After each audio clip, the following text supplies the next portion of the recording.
Eu sou o Nuno Viegas. Connosco para esta entrevista está Sérgio Pratas, licenciado em Direito, mestre em Administração e Políticas Públicas, doutor em Sociologia. Tem extensa obra sobre o acesso à informação em Portugal e é assessor jurídico da Comissão de Acesso a Documentos Administrativos. A CADA é a entidade responsável por zelar pelo cumprimento do regime de acesso à informação administrativa em Portugal. Desde 1993 temos leis que consagram o direito de qualquer cidadão consultar os documentos na posse de entidades públicas, sejam contratos de compra e venda, atas de reuniões ou procedimentos de recrutamento. Por exemplo, Sérgio Pratas coordenou um relatório independente sobre a aplicação da atual Lei de Acesso a Documentos Administrativos. Esse estudo vai ser publicado em abril, mas vamos antecipar aqui as conclusões do trabalho para discutir o acesso à informação em Portugal. Sérgio, bem-vindo. A Constituição da República Portuguesa garante aos cidadãos o direito de acesso aos arquivos e registros administrativos. Por que é que devemos poder ler documentos de instituições públicas sobre assuntos com que não temos nada a ver? Olá, muito boa tarde, Nuno. Queria, antes de mais nada, agradecer o convite e também a oportunidade para, neste primeiro contacto, poder, enfim, dar a conhecer as principais conclusões deste relatório de avaliação que foi feito relativamente à implementação da LAD. É de facto um gosto estar aqui convosco. Bom, sobre essa matéria dizer o seguinte, do ponto de vista da democracia, do ponto de vista do funcionamento da própria democracia, eu diria até do ponto de vista do próprio conceito de democracia, nesta perspectiva da democracia representativa, em que há uns representantes que, no fundo, exercem o poder em nosso nome, não é? Depois de serem mandatados para poder exercer esse mesmo poder. Todo este conceito tem como pressuposto o controlo do exercício desse mesmo poder, dessa mesma atividade. Ora bem, para haver controlo do exercício do poder por parte dos nossos representantes, é essencial e é absolutamente fundamental poder haver acesso à informação para se poder escrutinar essa mesma atividade. Portanto, a transparência é, eu diria, um dos pilares ou um dos elementos estruturantes do funcionamento de qualquer democracia, nesta dimensão política, na sua dimensão essencialmente política. E tem efeitos colaterais em áreas absolutamente fundamentais no funcionamento da própria democracia. Dava 3 exemplos. Aquilo que os vários estudos que têm vindo a ser realizados nesta área vieram demonstrar é que a transparência tem um impacto relevante do ponto de vista da prevenção da corrupção, por exemplo. Não se fala muito na transparência e no acesso aos documentos na área da prevenção da corrupção, mas esta é uma área absolutamente central e fundamental quando se quer discutir as questões da prevenção da corrupção. Por outro lado, há um conjunto de estudos que vieram demonstrar que a transparência faz com que as entidades tenham mais cuidado naquilo que fazem, na sua organização, na sua gestão e, portanto, tornando-se mais eficientes também por essa via. E um outro elemento fundamental é que sem transparência não há participação. Nós queremos, enfim, aprofundar, e é o que diz a nossa Constituição, uma democracia participativa em que, enfim, o cidadão ou os cidadãos não votem de 4 em 4 anos ou de 5 em 5 anos e depois se desliguem completamente do controle e do acompanhamento daquilo que é o exercício do poder por parte dos seus representantes. E aquilo que é claro é que sem a transparência, sem o acesso à informação, não há participação. Ela condiciona fortemente a participação. E, portanto, estas 3 dimensões são também extremamente importantes do ponto de vista do funcionamento democrático. A transparência é um apelo relativamente comum no programa eleitoral do Partido Socialista. Agora, para dia 10 de março, a palavra transparência surge 25 vezes, no da Aliança Democrática 56 vezes. Mas os princípios da administração aberta, esta insistência em vamos ser transparentes, vamos ser mais transparentes, toda a gente vai ser mais transparente do que o governo anterior, não reflete uma atitude coletiva de desconfiança em relação ao Estado, de cinismo em relação à atividade da administração pública? Eu acho que não. Eu acho que aquilo que tenho verificado é que nas últimas décadas a transparência tornou-se numa espécie de moda, não é? Portanto, uma espécie de mito, um conceito transformador, uma espécie de panaceia para todos os problemas. Quando temos problemas complexos que exigem uma resposta complexa, normalmente arranjam-se soluções simples, não é? E a transparência surge muitas vezes exatamente nesta perspectiva de como uma solução fácil e simples para resolver coisas mais mais complexas, não é? Mas não só em Portugal, não é? Portanto, esta não é uma questão especificamente nossa, surge muitas vezes como algo muito positivo e, portanto, é relativamente comum que se procure utilizar no debate político a transparência ou como instrumento de ataque a alguém dizendo que não é transparente, ou então, enfim, num programa político dizendo que se vai promover a transparência como algo absolutamente transformador. Há inclusivamente aquilo que alguns autores têm chamado que é uma espécie de ideologia da transparência, não é?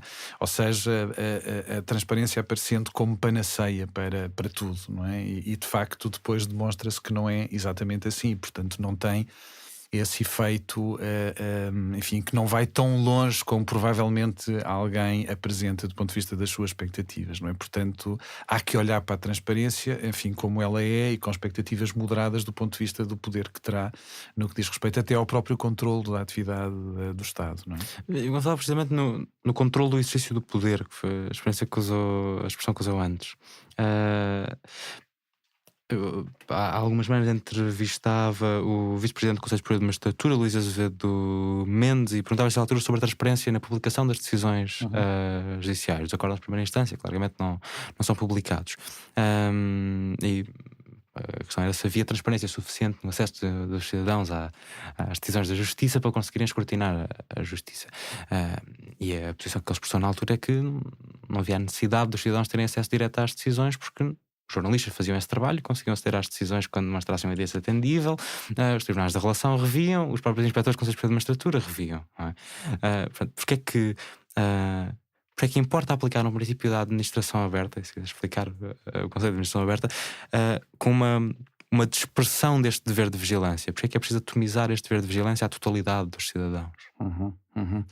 Essa questão é uma questão central, Nuno, porque ela está de facto na gênese destas leis de acesso aos documentos administrativos, não é? Nós podemos pensar como é que era feito o controlo do poder antes de nós termos leis de acesso que vieram permitir que qualquer cidadão possa aceder diretamente à informação. Este controle era feito através de outros órgãos do Estado, era fundamentalmente era uma responsabilização ou um controle horizontal, eram os vários órgãos do Estado que de facto exerciam este poder de controle relativamente aos restantes.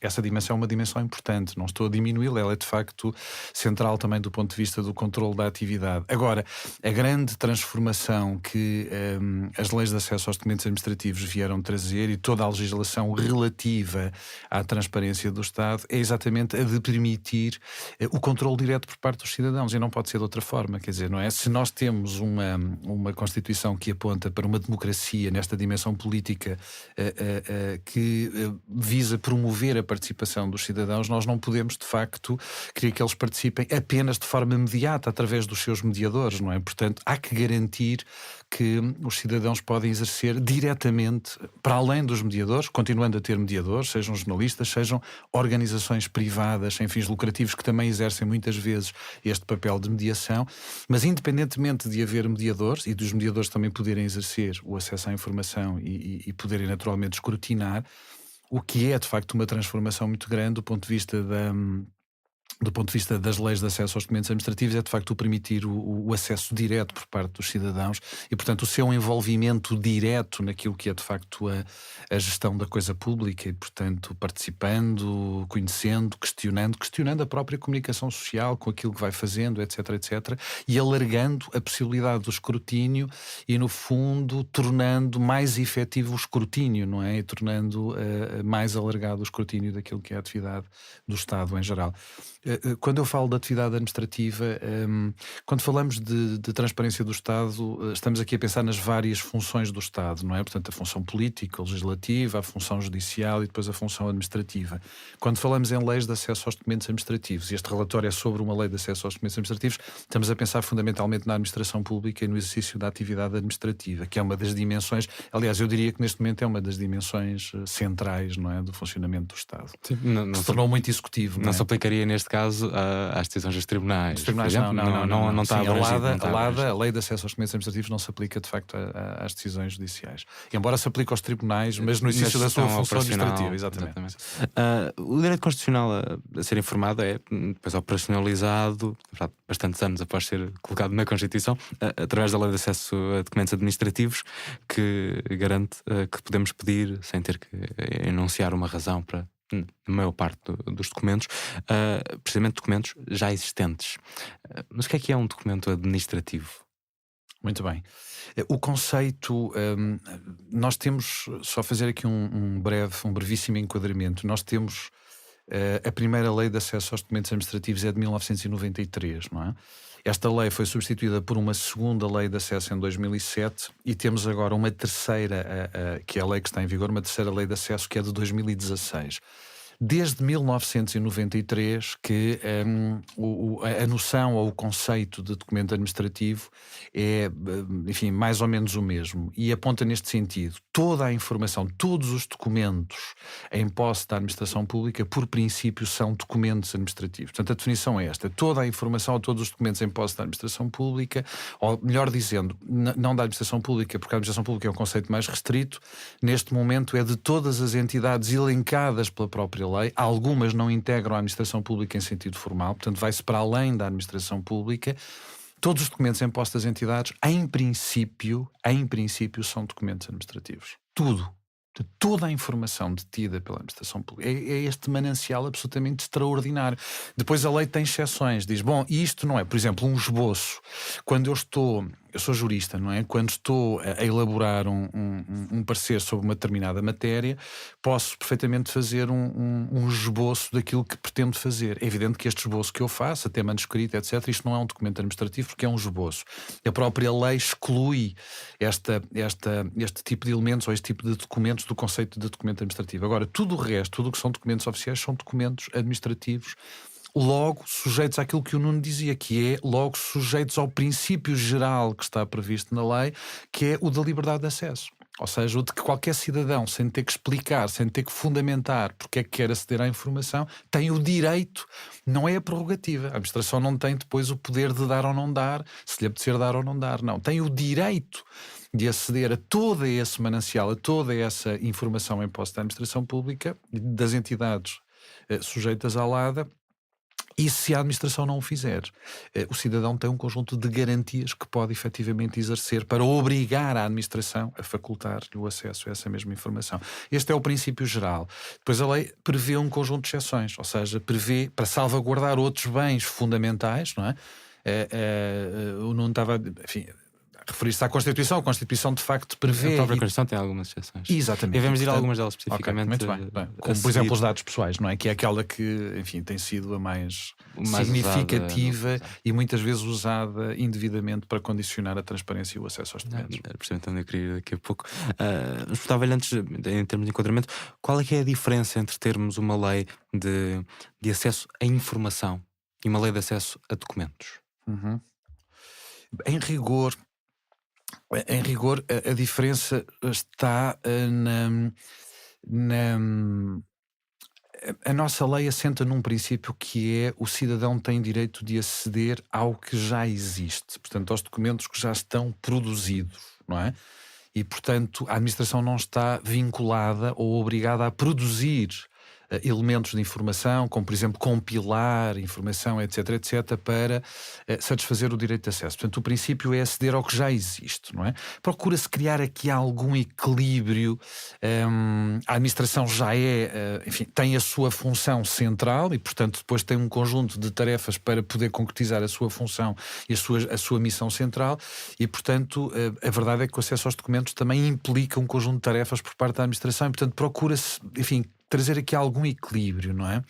Agora, aquilo que tem vindo a acontecer no plano, sobretudo no plano internacional, é o rasgar este princípio do acesso aos documentos já produzidos e já existentes para se começar a fazer um caminho em que a administração tem, para além de facultar o acesso aos documentos que já possui, tem que também juntar e compilar informação para satisfazer o direito de acesso dos cidadãos na medida em que essa informação seja de facto relevante do ponto de vista do escrutínio da sua atividade, não é? No estudo que coordenamos, Joana sugerem, aliás, que a LADA passa a estabelecer o dever da administração, compilar e disponibilizar determinados tipos de dados essenciais ao escrutínio da atividade administrativa. Que tipos de dados é que seriam estes? Fundamentalmente dados de síntese sobre a sua própria atividade. Ou seja, muitas vezes o que acontece é que as entidades disponibilizam. Quando falamos de transparência, há aqui uma tentação que é quanto mais informação, mais transparência. E aquilo a que me fui apercebendo ao longo desta investigação é que o excesso de informação não é transparência, é ruído, não é? E portanto o cidadão, quando pretende aceder à informação e ela é divulgada, sobretudo através dos websites, etc., tem necessidade de aceder à informação que é informação relevante para o escrutínio, não é? E não perder-se num mar de informação. Ora, há uma prática, e isso foi possível verificar neste estudo, há uma prática. As entidades não estão a cumprir os seus deveres de divulgação de informação. Esta é uma conclusão do estudo. Portanto, nesta dimensão da transparência que é da divulgação ativa, as entidades que nós tivemos a estudar, de facto, estão muito aquém de cumprir os deveres. Mas há uma parte daquilo que são os seus deveres de divulgação ativa que até cumprem, que é a disponibilização dos documentos de gestão. Relatório e contas, planos de programas. atividades, os orçamentos, etc. Agora, quando nós aqui se remete para a divulgação de informação, é a prática que é muito comum, nos websites que nós analisamos, é de facto a disponibilização da informação em bloco. E, portanto, se alguém quiser saber alguma informação específica sobre a atividade daquela entidade, até do ponto de vista comparativo, e perceber qual foi a evolução ao longo dos últimos 5 anos ou 6 anos, tem que andar a fazer uma pesquisa por não sei quantos relatórios. E, portanto, isto é informação que para a entidade é muito fácil de compilar e de tratar, e, portanto, o que se sugere é que, de facto, todas as entidades tenham elementos de natureza estatística que permitam facilmente a qualquer cidadão perceber e fazer um escrutínio dos resultados, dos principais resultados daquilo que é da sua atividade. Criem base de dados. E é um primeiro passo, Nuno. Portanto, isto aqui seria um primeiro passo. Mas a administração tem capacidade para responder a isso? Porque quando partimos do ponto de, neste momento, a administração já não tem os recursos alocados suficientes para responder, e vamos entrar nas ladas e em questões específicas de prazo e para fora daqui a pouco, mas não tem neste momento várias vezes os recursos humanos alocados, a capacidade arquivística, o que seja, para corresponder às exigências atuais, tem para fazer estudos estatísticos sobre si próprios, construir bases de dados, colocá-las nos sites que muitas vezes até não têm capacidade para ter lá um Excel embedded, por exemplo. Sim. Eu considero que sim. Há aqui só explicar esta noção, porque ela é central do ponto de vista da construção da nossa lei de acesso. A nossa lei de acesso, para além da regulação dos direitos e dos deveres, quer das entidades sujeitas à lei, quer dos cidadãos, ela prevê 2 figuras institucionais que têm o papel de zelar pelo cumprimento da lei. E isto é, de facto, um aspecto central do ponto de vista da eficácia da própria lei. Um deles é a CADA, a Comissão de Acesso aos Documentos Administrativos, que é uma entidade independente, que tem uma série de competências centrais, e depois poderei, falar um bocadinho mais sobre isso. Depois, não é?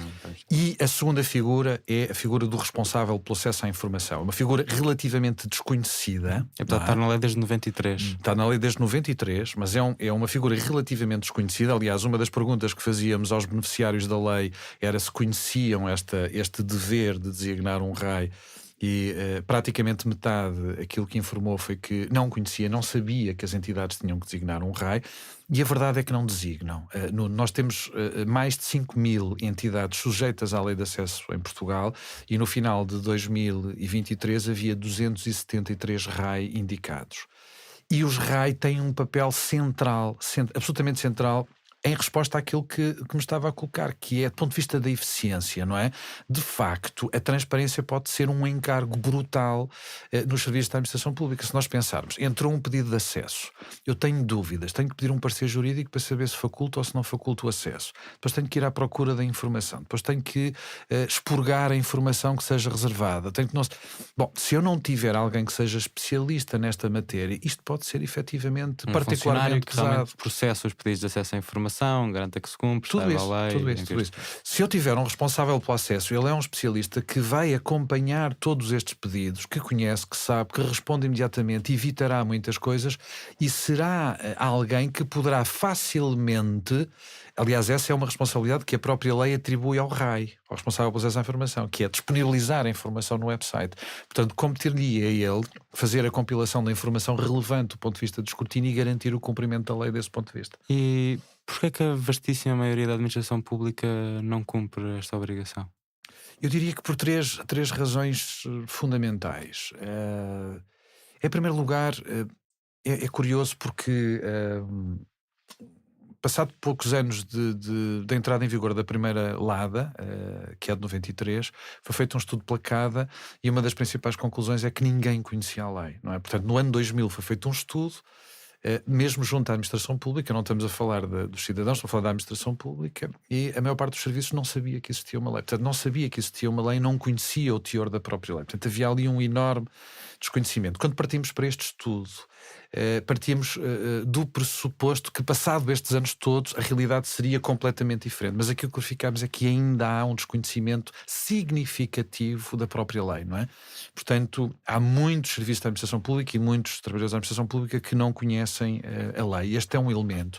Um segundo elemento tem que ver com a confusão que ainda se faz hoje entre o responsável pelo acesso à informação e o encarregado de proteção de dados, não é? Portanto, fruto de toda a legislação sobre proteção de dados, existe uma obrigatoriedade de designação de um responsável pelo acesso à informação, um encarregado de proteção de dados e, portanto, a maior parte das entidades acabou por designar o encarregado de proteção de dados.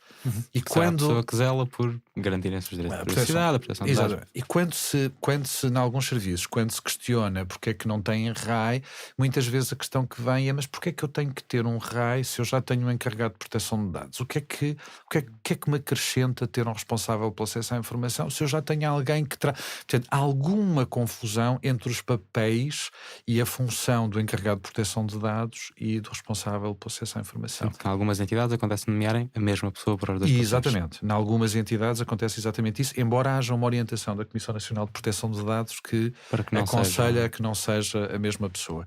Finalmente, a última razão que deixei para o fim e que me parece ser determinante, e o estudo aponta, e uma das recomendações do estudo é que se altere esta situação, que é: este é um dever. A Lei de Acesso aos Documentos Administrativos prevê um conjunto de deveres para as entidades públicas sem sanção. Portanto, o pressuposto é este: é haver um conjunto de deveres sem prever a existência de sanções no caso de incumprimento desses mesmos deveres.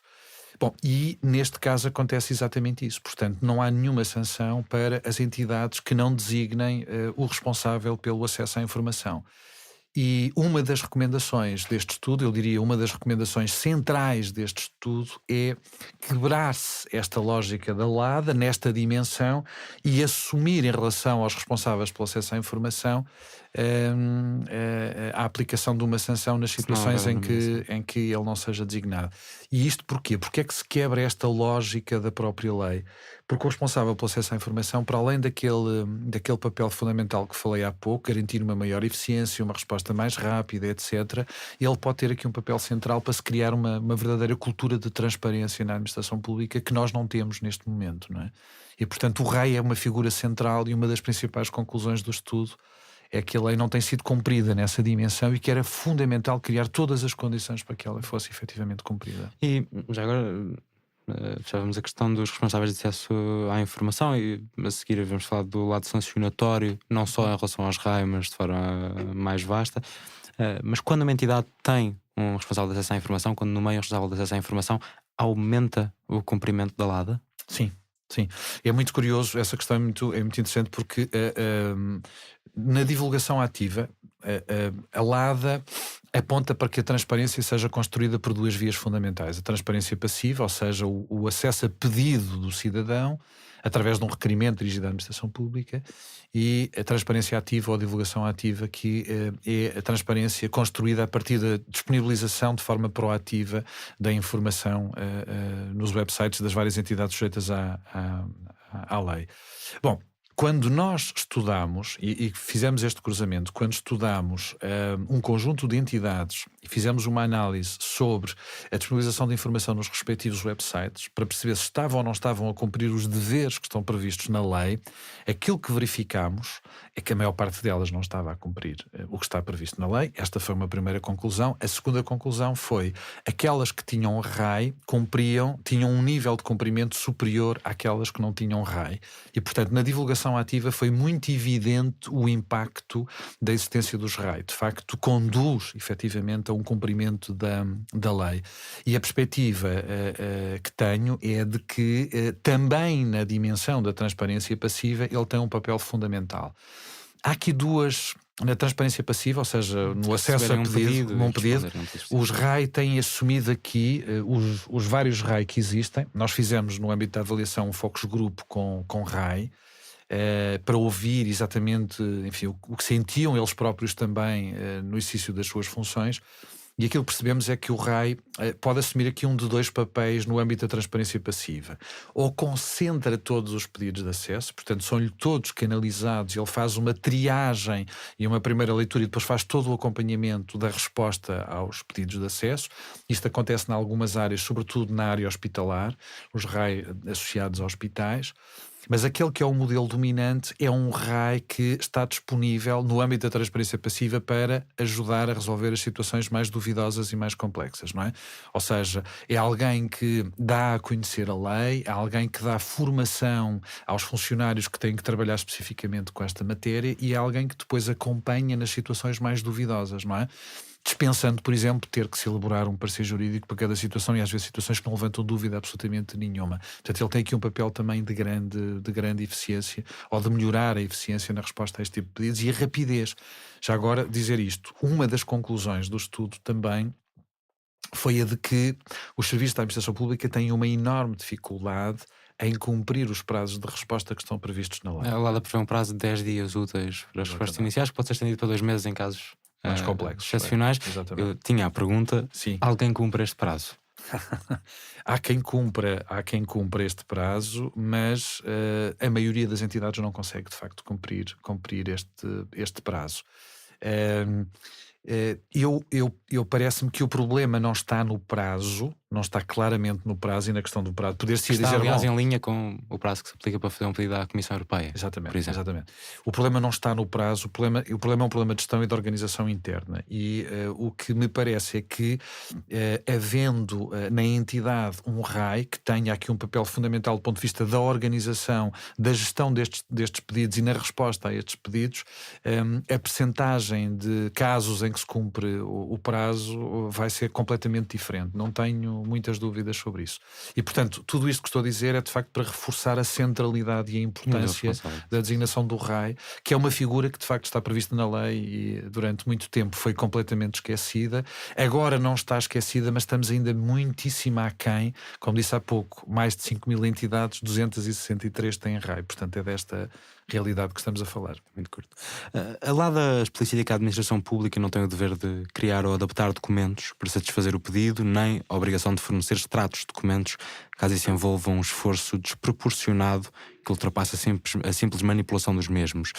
Como é que se define um esforço desproporcionado? Isso tem que ser avaliado caso a caso, não é? Portanto, não é possível, enfim, generalizar e criar aqui uma generalização que possa ser aplicável a todas as situações. Mas o que está aqui em causa não era aquilo que dizia há pouco, ou seja, o legislador procurou fazer esta ponderação a priori acerca do esforço que implica para a administração pública, que tem a sua missão, que implica a satisfação dos pedidos de acesso, não é? Portanto, procurar criar aqui algum equilíbrio, garantindo a transparência, garantindo o acesso à informação, mas não sobrecarregando a administração a tal ponto de esta ficar completamente incapacitada de cumprir a sua própria missão para poder responder aos pedidos de acesso. Isto que estou a falar, já agora trazer aqui algumas realidades concretas. Uma das entrevistas que fiz no âmbito do estudo foi um alto dirigente da administração pública que me falava exatamente nisso. Quando lhe perguntava, mas quais são as principais dificuldades que tem do ponto de vista da satisfação e tal, a resposta que vinha é: eu tenho poucos recursos. tenho muito poucos recursos, tenho muitas tarefas, muito trabalho e, de facto, isto faz com que os pedidos de acesso aos documentos, sobretudo quando são muitos pedidos de acesso, para nós sejam um peso. Mas como é que se põe o limite entre o que é falta de recursos e o que é má vontade Sim. e falta de priorização quando se alocam os recursos para responder ao que é uma obrigação legal? Não, uma coisa que eu posso dizer já que a falta de recursos não é razão para não satisfazer o direito de acesso e, portanto, não é razão para dizer que o pedido é desproporcional. Não tem que ver com isso. Mas vamos ver um exemplo, Nuno. Eu posso chegar a uma Câmara Municipal e dizer: eu quero aceder a todos os documentos que vocês têm. Posso fazer um pedido desta natureza, não é? Este pedido é um pedido desproporcional, é um pedido absolutamente. É óbvio, vamos lá ver, é óbvio que ele não tem. Estamos a falar de uma entidade com uma dimensão enorme, com um arquivo gigantesco de muitos, muitos, muitos anos, quer dizer. E portanto, mas aqui a própria lei aponta, e a CADA tem vindo a dizê-lo, aponta. Não para se utilizar o argumento da desproporcionalidade para pura e simplesmente recusar o acesso, mas através do diálogo com o requerente procurar conduzir este pedido para a razoabilidade que é necessária. Mesmo um pedido muito grande, Nuno, às vezes pode acontecer, eu preciso aceder, eu estou a fazer uma investigação jornalística, por exemplo, e preciso aceder a todos os processos de uma determinada área, e de facto estamos a falar de uma massa documental tremenda. Pode não ser possível aceder a tudo ao mesmo tempo, mas determinar um acesso faseado que permita que, de forma faseada, o requerente consiga aceder a toda a informação a que Mas pretende a aceder. LADA prevê claramente, primeiro um dever de obrigação, de colaboração com os particulares e depois, no caso, por exemplo, de pedidos excessivamente vagos, Exatamente. que se tenha 5 dias úteis Exatamente, para isso mesmo. pedir que se especifique o pedido. Exatamente. Mas, enfim, ainda há talvez 3 semanas ou 4 semanas tive um parecer da CADA sobre um caso que fiz um pedido, neste caso a Direção-Geral de Restrições de Fins Prisionais, e que escolheu não responder porque achou o pedido vago demais. Ou seja, não... A opção nem foi recusar, foi não dar nenhuma resposta, nem para justificar, nem para dizer que não, por ser demasiado vago, não é? Depois responderam à CADA, naturalmente, por Claro. obrigação, durante o pedido de parecer. A minha questão é se colocarmos a lei à volta de, em alguns pontos, à volta de termos algo vagos, como a colaboração, o esforço desproporcionado, de definição difícil e de avaliação muito subjetiva, dependendo do serviço em que está, de quem é que está a lidar e da disposição que tem para lidar com isto. Não remete a certo ponto o cumprimento da LADA para um campo de plano de intenções, em que se conseguimos manter uma boa relação pessoal com aquele serviço, conseguimos aceder a documentos e faz mais um esforço maior e há uma disposição para colocar recursos humanos a fazer aquilo durante algum tempo. E se não, seja por não nos conhecerem, seja por sermos mais inconvenientes, deixa de haver esse interesse na colaboração. Aqui eu penso que o problema fica de alguma forma condicionado pela intervenção da própria CADA, ou seja, a CADA consegue fazer aqui um despiste das situações em que o argumento que é apresentado é apenas um argumento para denegar o acesso e, portanto, não facultar o acesso, das situações em que há efetivamente um pedido que pode ser complicado do ponto de vista da sua satisfação. E, portanto, a própria CADA, no âmbito da queixa apresentada pelo particular, tem tido uma intervenção que me parece que, na grande maioria dos casos, resolve efetivamente o problema, não é? E, portanto, consegue ultrapassar o problema.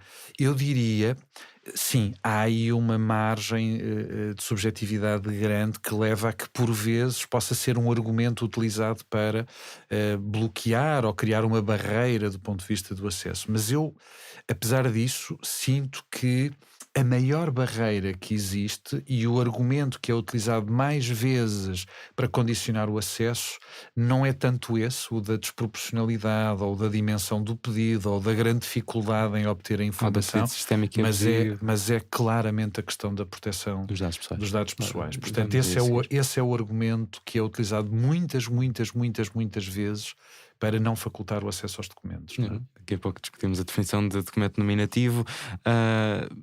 Indo já tocámos um pouco aqui na transparência ativa e passiva. Na exposição de motivos da lei de 2016, no projeto de lei do Governo, refere-se que a promoção da participação pública depende, citando, mais do que de uma intervenção legislativa, de uma efetiva mudança de paradigma e de postura política. É preciso comprometer-se com a divulgação ativa de informação e não apenas com a disponibilização reativa de dados e documentos. Já me disse há pouco que as entidades não estão a cumprir largamente os deveres da obrigação de divulgação ativa.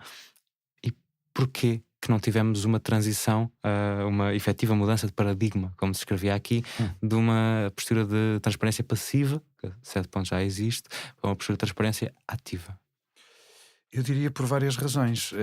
A primeira delas, o pecado original está na própria lei, não é? Porque há essa declaração programática enfim, nos trabalhos preparatórios e naquilo que era a intenção do legislador quando preparou esta revisão do regime, mas a verdade é que se nós olharmos para os deveres de divulgação ativa, que estão nos artigos 10º e 11º da lei, e que dizem quais são os documentos que é necessário divulgar, estamos no mínimo dos mínimos, não é? Portanto, isto não bate certo com a intenção de mudar de paradigma ou mudar de modelo. Não, para mudar de modelo era preciso ser muito mais ambicioso do que aquilo que se foi. Foi-se muitíssimo pouco ambicioso na própria lei. Por outro lado, como nós não temos responsáveis pelo acesso à informação, que no fundo, no quadro e no desenho da lei, é quem tem a responsabilidade de garantir o cumprimento deste dever, o que acontece é que ele não é cumprido. E uma das conclusões é exatamente esse. Portanto, os deveres que estão previstos na lei são muitíssimo limitados e mesmo esses deveres que são limitados não estão a ser cumpridos.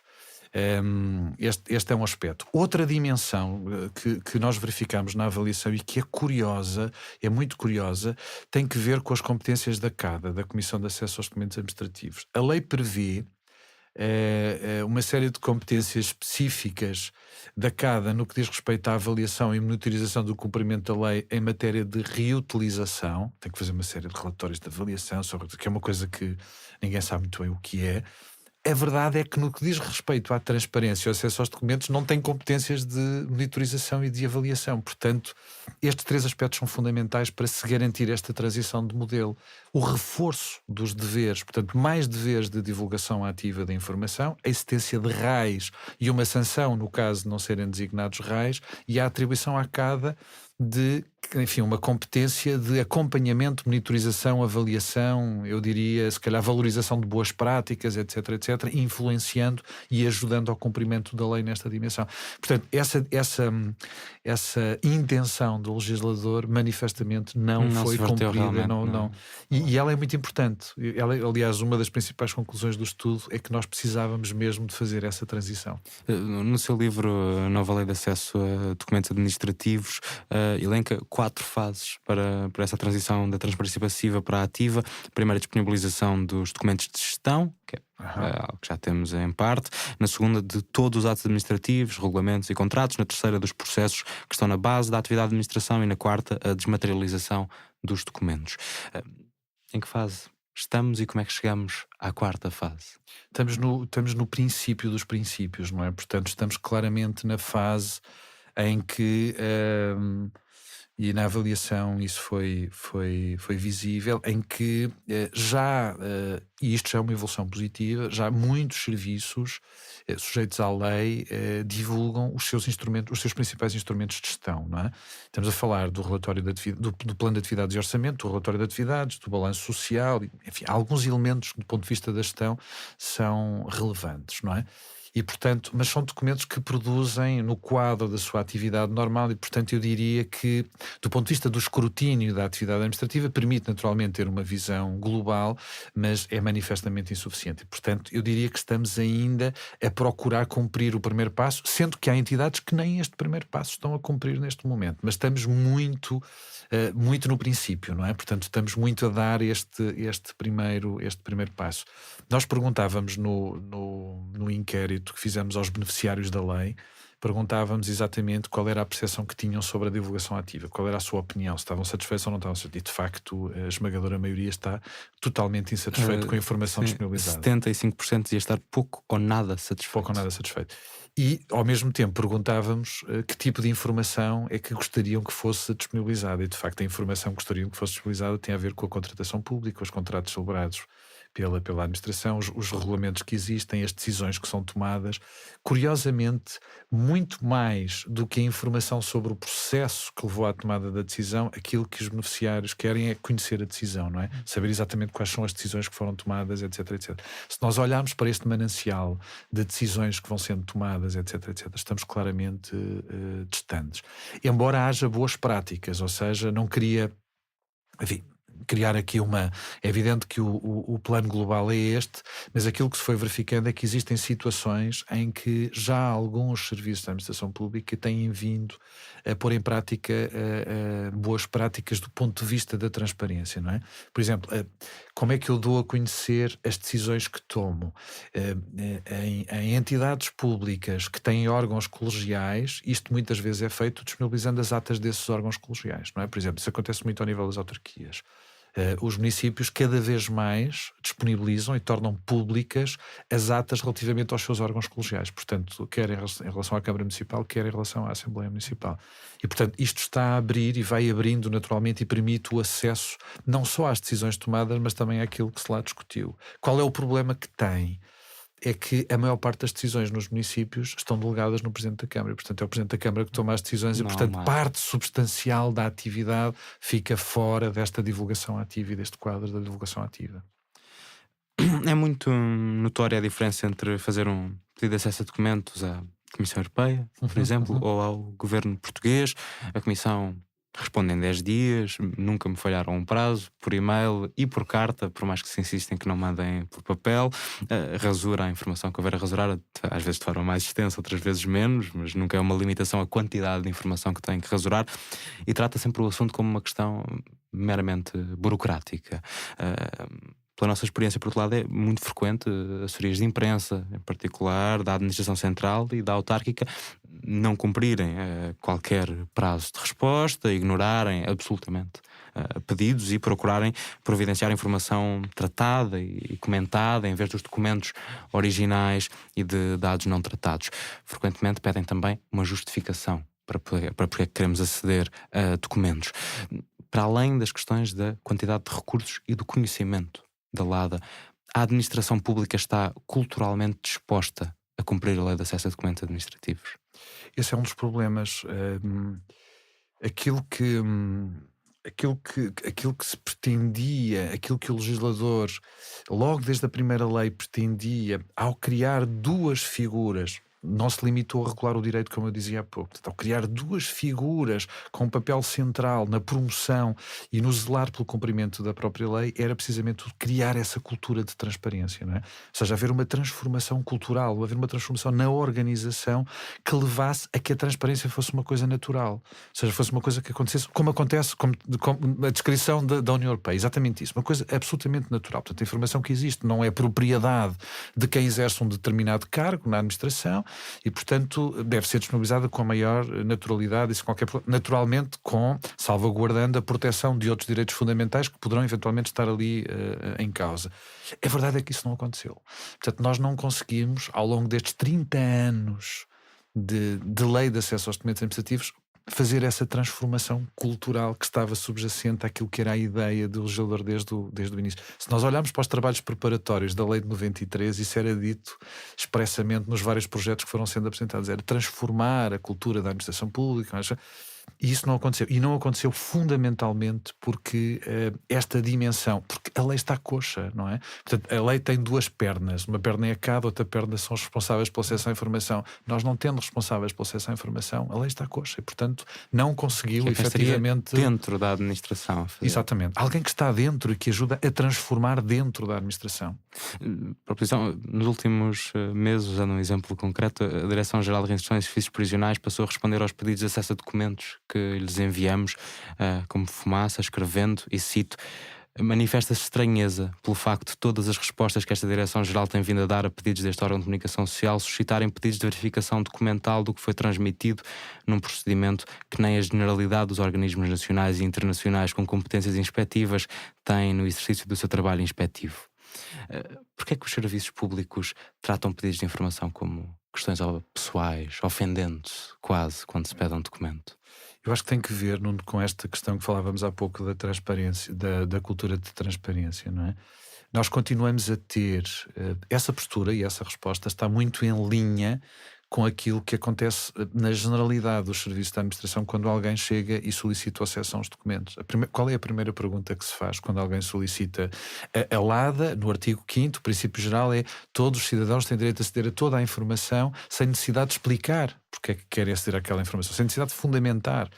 Bom, é um princípio geral. Mas a primeira pergunta que se faz quando alguém solicita o acesso a um documento é: para quê? Para que é que você quer este documento, não é? Portanto, este princípio é um princípio que ainda não faz parte daquilo que é de facto a cultura da própria administração e no funcionamento da própria administração. E isto depois é um bloqueio, cria aqui de facto um bloqueio do ponto de vista do cumprimento da lei, sem dúvida nenhuma.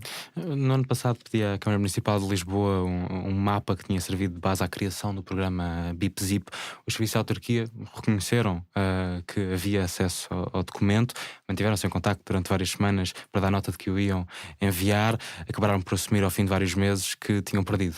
O documento estava aparentemente na caixa de e-mail de uma ex-funcionária, que entretanto já foi apagado o e-mail, por isso não existe o material preparatório da criação das BIP-ZIP. É possível aplicar a LADA, mesmo quando as instituições estão dispostas a aplicar a LADA, sem que cumpram antes boas práticas arquivísticas e mantenham índices de documentos? Esse aspecto é muito importante. Como eu dizia há pouco, há aqui um conjunto de infraestruturas ou pressupostos fundamentais para garantir a transparência. Ponto número 1, excesso de transparência, excesso de informação, e aqui falando sobretudo na dimensão da transparência ativa. Se nós utilizarmos esta dimensão da divulgação ativa para colocar 1 milhão de documentos no website, tudo ao molho, não é? Sem qualquer estrutura, sem qualquer lógica do ponto de vista organizativo, etc. Este 1 milhão de documentos, eu posso colocar toda a minha documentação no website, sou responsável por um determinado organismo, estou num determinado cargo, posso colocar toda a informação que tenho e colocá-la de forma a que ela seja completamente inacessível. Ou seja, quando alguém quer encontrar, é mais ou menos como encontrar uma agulha num palheiro, não é? Posso fazer isso. Isto é ruído, isto não é transparência. Do ponto de vista interno, do ponto de vista da transparência passiva, um dos pressupostos fundamentais é o arquivo e uma boa gestão de arquivos. Porque o que pode acontecer muitas vezes, isto tem que ver com os prazos que falámos há pouco, se não houver uma boa gestão de arquivos, eu não consigo encontrar o documento. Não consigo encontrar o documento. E isto pode não ser uma desculpa para não facultar, pode ser uma coisa verdadeiramente real, que é: eu quero aceder a um documento, mas a desorganização é tal que eu não consigo encontrá-lo, não consigo efetivamente encontrá-lo. E isto bloqueia, naturalmente, a questão do acesso. Portanto, este é um dos pressupostos absolutamente fundamentais e centrais, e o estudo veio demonstrá-lo também, para garantir a satisfação do direito de acesso. Um cidadão, ou um jornalista, que é também um cidadão, pode apresentar uma queixa cada vez que uma entidade recusa um pedido de acesso à informação. A CADA emite depois um parecer avaliando se há direito de acesso, mas a posição transmitida pela CADA não é vinculativa. A entidade requerida é que decide nos 10 dias úteis seguintes a receber a posição da CADA se dá ou não seguimento e o que é que disponibiliza. Apesar de não ser vinculativa, em 2022, 85% dos pareceres da CADA foram seguidos, dos pareceres favoráveis ao acesso, que foram mais ou menos 86% de todos os pareceres emitidos nesse ano. É sinal aqui sim de que a maior parte das violações à LADA acontecem por desconhecimento dos direitos de acesso, ou seja, quando sabem que há acesso ao documento, estão dispostos, na verdade, a fornecer. Sim. Uma das conclusões do estudo foi o de que, com a intervenção da CADA, na generalidade das situações, o acesso acaba por ser disponibilizado. Portanto, a CADA tem uma intervenção particularmente eficaz do ponto de vista da resolução dos conflitos existentes entre a administração e os particulares. Para além dessa dimensão que trouxe, que é o seguimento ou não, o acolhimento ou não dos pareceres da CADA, e essa dimensão é muito importante do ponto de vista da eficácia, outra das conclusões a que se chegou é que em 1/3 das queixas que são apresentadas à CADA, 1/3 das queixas apresentadas são resolvidas logo numa fase inicial instrutória. O que é que a CADA faz quando recebe uma queixa? Notifica a entidade requerida para se pronunciar sobre a queixa. Em 1/3 das situações, a resposta da entidade requerida é já facultamos o acesso, não é? Ou vamos facultar o acesso, ou imediatamente se desbloqueia. Ou seja, o grande problema, o problema central, é o do incumprimento dos prazos de resposta. Portanto, como não se cumpre o prazo de resposta, é apresentada uma queixa e a entidade, confrontada com a notificação da CADA, acaba por fazer um esforço e acaba por disponibilizar a informação e, portanto, nem precisa de ir para parecer. Portanto, 1/3 dos casos é resolvido. Nem sempre eu tive mãos cheias de casos em que precisamente, e muitos deles com a Polícia de Segurança Pública, havia uma violação dos prazos de resposta, havia uma queixa à CADA, respondiam à CADA que iriam naturalmente responder, depois só não era impossível, e depois não facultavam durante meses e meses, e era preciso depois pedir aí sim uma pronúncia da CADA posteriormente para haver uma posição. Nós, de qualquer maneira, a CADA não manobra dilatória. Sim, pode acontecer, pode acontecer também, em algumas situações pode isso acontecer, não é?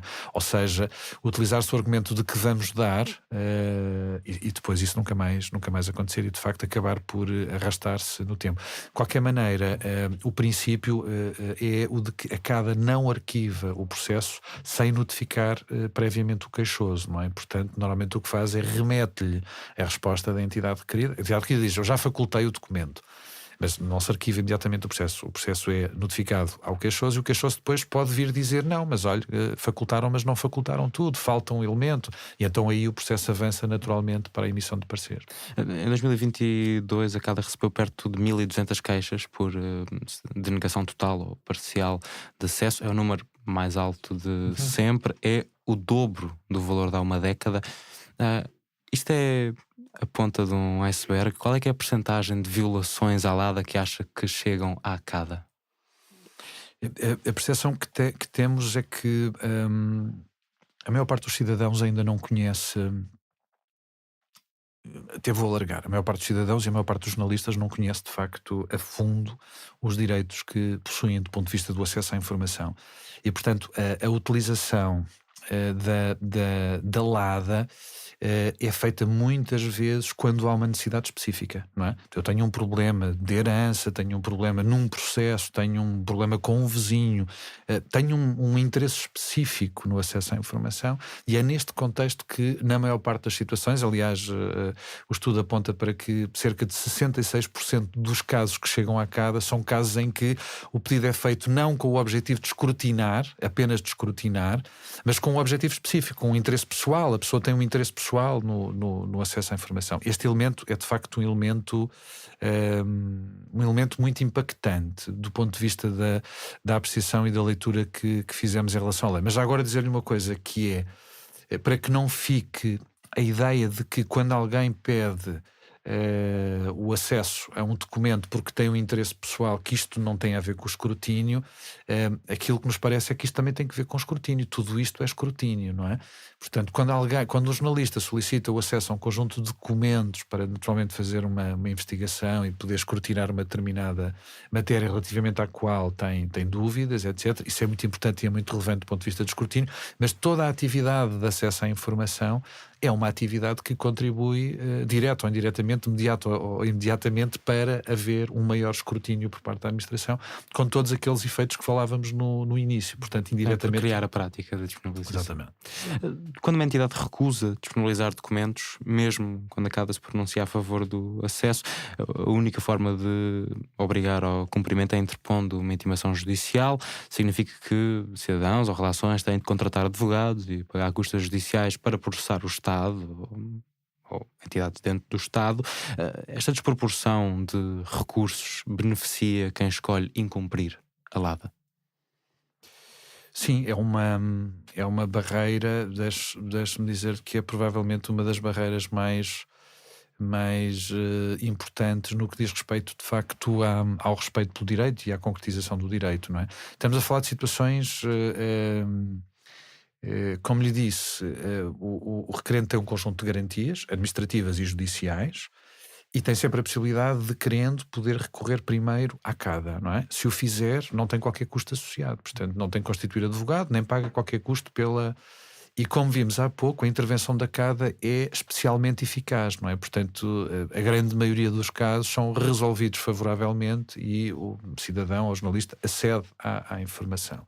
O problema coloca-se efetivamente, como dizem muito bem, quando estamos perante situações em que, apesar da intervenção da CADA, a entidade requerida não segue o parecer da CADA, não cumpre o parecer da CADA e continua, de facto, a não facultar o acesso à informação. Aqui não há outra via que não seja a via judicial para poder aceder à informação. Aquilo que se propõe na avaliação é uma situação de mitigação destes custos, não é? Porque efetivamente é um custo e, portanto, se há um jornalista que tem uma estrutura e tem um jornal por trás que pode suportar os custos associados, consegue fazê-lo. Agora, um particular... Dependendo da dimensão da Dependendo da relação. dimensão, como é óbvio, não é? Mas agora, imaginemos um particular que está interessado em saber o que é que uma determinada Câmara ou a sua junta de freguesia está a fazer. É evidente que um particular cujo único objetivo é o escrutínio da atividade da administração não vai constituir advogado gastando 500 ou 1000 euros e não vai pagar as custas judiciais com o único objetivo de saber o que é que faz a sua junta de freguesia. Não faz. Não é razoável que o faça, que o venha a fazer. Portanto, esse é um obstáculo, efetivamente, que condiciona a transparência. Aquilo que se propõe, uma das recomendações da avaliação, é que haja uma isenção de custas, das custas com o processo judicial, nas situações em que o requerente foi à CADA e a CADA emitiu um parecer favorável, não é? Mas a isenção, as custas, na verdade, de uma intimação judicial para acesso à informação, na primeira instância, depois nos recursos é substancialmente mais, mas na primeira instância são até bastante baixas. Sim. 50 a 70 euros, é pouco dinheiro. Mas o grande custo são os advogados, não é? E aí sim não pode haver uma isenção. Mas por isso é que lhe perguntava, e até na linha, por exemplo, do que escreve João Miranda, na altura vogal da CADA, no seu livro Nova Lei de Acesso a Documentos, em 2020, porque é que os parceiros da CADA não são simplesmente vinculativos. E essa questão é uma questão que está, eu diria, na ordem do dia, não é? Deixa-me dizer, esta avaliação é feita com um propósito, e o propósito é o simples propósito de contribuir para a reflexão sobre uma discussão que teve em curso na Assembleia da República no ano 2023, na sequência da apresentação de 2 projetos de lei, um da Iniciativa Liberal e outro do PAN, que tinham por objetivo precisamente fazer essa transformação, ou seja, fazer com que os parceiros da CADA passassem a ser vinculativos. Portanto, estes 2 projetos foram apresentados, foram discutidos, foram pedidos um conjunto de parceiros a um conjunto muito grande de entidades sobre essa matéria, e, portanto, esta é uma questão que está na agenda política. Agora foram votados? Não chegaram a ser votados. Não chegaram agora. Agora, mas enfim, eu acho que vão voltar a ser colocados na agenda política e, portanto, esta é uma questão central. O que é que o estudo conclui, e era isto que eu queria partilhar? Ele não conclui que não se deva ir por aí, não é? O que conclui é que não é este o momento de se ir já por aí, por essa transformação. Estes 2 projetos de lei apresentam 3 argumentos fundamentais para defender esta alteração ou esta transformação. O primeiro argumento é o de que iríamos retirar muitos processos dos tribunais e que ia ser... Bom, é o próprio Conselho Superior dos Tribunais Administrativos e Fiscais, quando ouvido sobre o projeto de lei, que vem dizer que, de facto, o número não é um número significativo e a resposta é relativamente rápida, portanto, por aí não há grande. O segundo argumento é o argumento de que vamos aproveitar a infraestrutura existente na CADA, portanto, toda a estrutura e todos os serviços, para tornar a intervenção da CADA ainda mais eficaz. A verdade é a de que, e todos os autores que se têm pronunciado sobre esta matéria têm-no dito sempre, a verdade é que esta transformação implicará uma grande transformação na própria CADA. Portanto, a CADA deixa de ser um provedor da transparência para se transformar numa entidade puramente regulatória. E a sua intervenção deixa de ser uma intervenção através de um parecer não vinculativo e passa a ser uma intervenção através de uma decisão que vai vincular a entidade. Dou-lhe um exemplo concreto. Vamos imaginar que alguém solicita o acesso a um processo que tem 50 pastas. neste momento, quando nós emitimos um parecer, nós não precisamos de consultar o processo. A questão é-nos colocada, a informação que lá está é-nos relatada e a CADA emite um parecer genérico sobre aquela matéria e a entidade, quando recebe o parecer, vai pegar no processo e vai aplicar aquela interpretação jurídica relativamente àquele processo e depois satisfaz. Se a CADA passar a ter pareceres vinculativos ou uma decisão vinculativa relativamente ao acesso, aqueles processos, aqueles 30 processos têm que vir para a CADA e a CADA vai ter que lamber aquele papel todo para verificar qual é a informação que é de acesso livre, da que não é, da que deve ser facultada, da que não deve ser facultada. E, portanto, isto vai implicar obrigatoriamente um reforço substancial dos meios afetos à CADA. Porque se isso não acontecer, o que nós vamos fazer é rebentar com uma entidade que funciona bem. A CADA neste momento tem 10 funcionários, 11 membros da comissão em si. De que condições é que precisavam para serem uma entidade reguladora? Para esta transformação que estamos a falar, é evidente que isto é sempre subjetivo e, portanto, tem aqui alguma margem de subjetividade, mas eu diria que provavelmente teríamos que duplicar ou triplicar os recursos dos serviços de apoio da CADA, não é? Portanto, estamos a falar de uma alteração substancial, não é um pequenino reforço, estamos a falar de uma alteração substancial. E a questão, Nuno, e para mim a questão central é a questão do custo-benefício. Estamos a falar de triplicar os custos relativos ao funcionamento da CADA para obter um benefício que, deixe-me dizer, será muito aquém da expectativa que é aquela que se tem com esta transformação. Porque, como já vimos, a intervenção da CADA é particularmente eficaz. Portanto, o que vamos conseguir é aumentar em 2 ou 3% ou 4% a eficácia da CADA. E porquê? Porque mesmo que o parecer passe a ser vinculativo, a entidade sujeita à LADA pode recorrer dessa decisão e pode não a aceitar. Mas altera-se o ónus de quem tem que assumir os custos sem dúvida, de ir sem a dúvida, tribunal, sem de incorrer em custos. Aí, nesse aspecto, sem dúvida nenhuma. Quebraria claramente o obstáculo. O tal obstáculo, aí não há dúvida nenhuma, o obstáculo seria completamente quebrado. Agora, do ponto de vista do acesso à informação, vamos continuar. Nuno, todos nós conhecemos, o Nuno conhece também, casos de situações da administração em que há um recurso para a primeira instância, o particular ganha a primeira instância e a entidade da administração pública recorre para o Tribunal Central Administrativo e depois perde e recorre para o Supremo Tribunal Administrativo. Nós conhecemos casos destes. Estou à espera de uma decisão do Central para depois ver se recorrem. Estas situações vão continuar a acontecer. Não é? E que aí implicam, independentemente de quem coloca o processo primeiro, custas elevadas para a parte recorrida de qualquer forma. Mas ainda assim o estudo que coordenou sobre a aplicação da LADA sugere que se reforcem os poderes de intervenção da CADA, fundamentalmente para poder intervir nos casos de obstinação setorial. Dando um exemplo prático, que não é mencionado no estudo, é só um exemplo do meu trabalho, entre 2018 e 2022, a CADA avaliou, por exemplo, 6 queixas de jornalistas contra a Polícia de Segurança Pública. A CADA decidiu favoravelmente aos jornalistas em 5 dos 6 casos. A PSP nunca seguiu nenhum dos parceiros da CADA.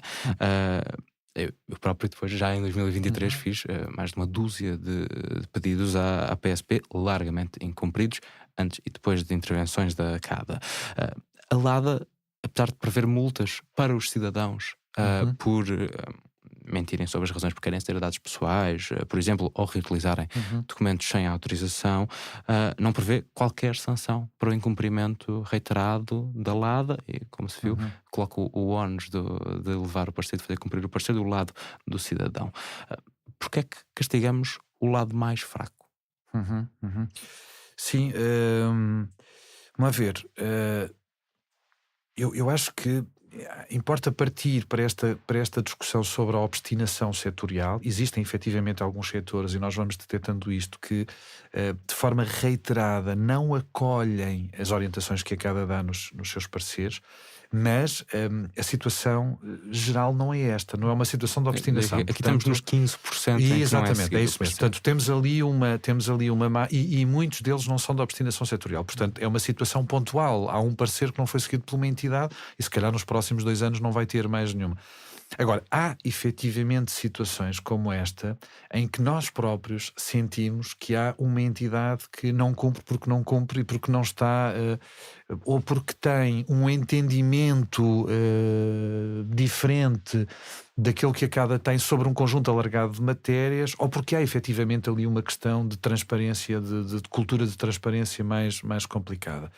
Aquilo que há um caminho. O caminho de transformar a CADA numa entidade reguladora e, portanto, que os pareceres sejam vinculativos é um caminho.